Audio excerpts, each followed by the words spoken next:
Siren क्यों install किए गए मुझे समझ नहीं आ रहा है पाकिस्तान में।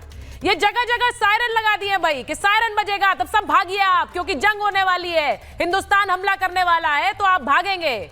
ये सायरन क्यों लगाए भाई थीबो जी?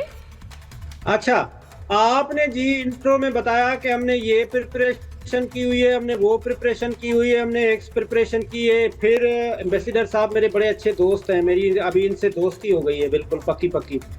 एम्बेसडर साहब ने तो कहा कि ये हम प्रीटेक्टिंग इसका वर्ड है और ये सिर्फ हम डराने के लिए कर रहे हैं, हम तो कुछ नहीं करने जा रहे हैं, हम तो कोई जंग। तो भाई ये तमाशा किस चीज का है? जंग करे ना।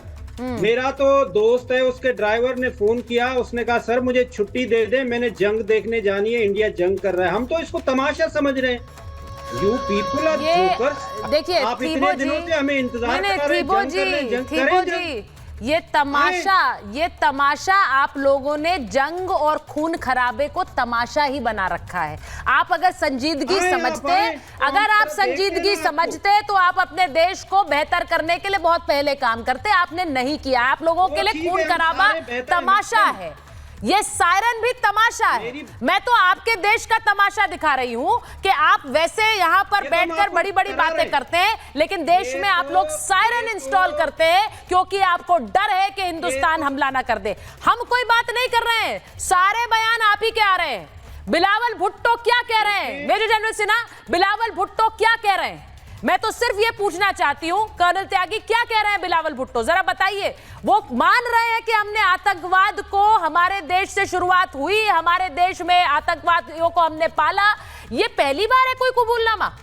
ये अब डर रहे हैं, इसीलिए ये अमेरिका में ट्रंप के पास भागते हैं, ये अमेरिका में वहां यूनाइटेड नेशंस के पास जाते हैं। ये अभी भी बात कर रहे हैं कि कुछ डी एस्केलेशन हो। हम तो कुछ नहीं कह रहे। मेरे जनरल से ना देखिए बिलावल जी, अम्बेसडर मेजर जनरल आप बोलिए पहले, मैं आ रही हूँ। कर्नल त्यागी आ रही हूँ। किससे सवाल है जी? मेजर जनरल से ना। हाँ देखिए सुचारिता, जो ख्वाजा हाफिज कह रहे हैं 30 साल से हम आतंकवाद के साथ जूझ रहे हैं और हमारे देश को भी खा रहा है। बिलावल आज कहते हैं सेम कि हम लोग भी यही कर रहे हैं। तो देखिए, ये एक चीज़ तो ये नहीं कि ये पहली बार मान रहे हैं, इन्होंने तो यूएन में भी माना है, अमेरिका के पटल में भी माना है। 70,000 से भी ज़्यादा हमारे यहाँ आतंकवादी हैं और ये भी मानते हैं हमारे यहाँ 27 तंजीमें हैं। ये तो खुल करके इन्होंने लिस्ट भी दी है। बात उसकी नहीं है। बात यदि आप लेंगी पहलगाम में जो इन्होंने किया है, वहाँ पर पहली बार जो हमास ने किया था, एक कत्लो गारत की है ऑन रेडिकलाइज्ड लाइन। Yes. जो ये जिहाद चलाया है। और 2 नेशन थ्योरी के बाद जो इनके सबसे बड़े, यदि आप मानेंगे, आतंकवादी जो हैं आसिम मनीर साहब और उनके जो अभी NSA बनाए गए हैं, जो ISI के चीफ हैं, इनका ये मानना है कि शायद इन्होंने जियो स्ट्रैटेजिकली कुछ किया है और किया भी है। बांग्लादेश के अंदर में ये सोचते हैं, बांग्लादेश का भी एक इन्होंने मसला खड़ा करके ये मानते हैं कि 71 में जो गलती की थी वो मिल जाए और फिर हम पूरे तरफ से भारत को घेर लिया। ये तो सपने बहुत अच्छे हैं और इसलिए हुआ है ये। यदि आप लगातार, इतना समय नहीं है आपको बताने का, यदि आप इसको मिनट टू मिनट पढ़ें तो जो चीज़ डिफीट वेस्ट एशिया में हो रही है वो ग्रेविटेट कर रही है पाकिस्तान के अंदर में। और इसलिए तुलसी गबार्ड हो, जेडी वैन हो या विश्व के सारे देश आज इसलिए है कि इनके जिहादियों का, थोबे साहब को आप सोच रहे थे ना, 71 में भी तो बोलते थे जंग करके देखिए, जंग 1 साल लगा था हमें। उसके बाद 93,000 साले प्रिजनरों को मुंह डूब मरो तुम लोग, भाग गए छोड़ करके, तो आपको छोड़ गए भारत के खिलाफ। 99 में कारगिल वॉर में ऐसे ही ये थोबो टाइप जो लोग हैं ना, फकर तो थोड़े से मिलते हैं, यही चिल्लाएंगे ये जिहाद, व्हाइट कॉलर जिहादी है ये लोग, जिनको हम लोग सुनते हैं बहुत अच्छा। देखिए आज बात क्या हो रही है, बात ये हो रही है, सुनिए ना, आपने गंगा से शुरू किया जी। When the general is speaking, एक मिनट सुचारिता, जरा इनको बताऊं। जब मैं 2 डिवीजन इन्होंने पीओके में डाला है, इनकी आमद डिवीजन आगे, हम मिनट टू मिनट देख रहे हैं। जैसे बंदर उछलते हैं ना, ऐसे उछल रहे हैं ये लोग उधर नीचे। हमने तो एक हमारा जवान पैर नहीं रखा वहां। इनके सारे मुसलमान जो आए थे पाकिस्तानियों से जिहादी, उनको हमने भेज दिया। अभी तो हमने अपने फॉर्म बेस को सिक्योर कर रहे हैं।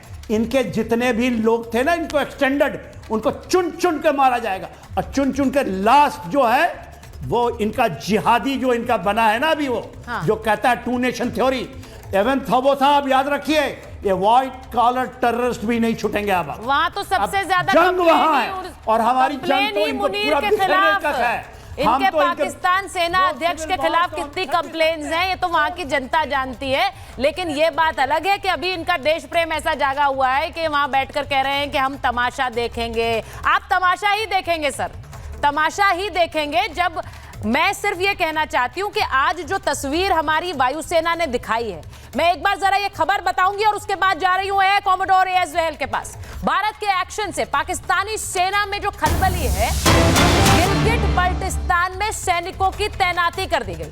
गिलगिट बल्टिस्तान के अस्तौर में सेना की तैनाती की गई है। अस्तौर के ऊंचे इलाके में यह तैनाती बढ़ाई गई है। अब यह सब क्यों हो रहा है?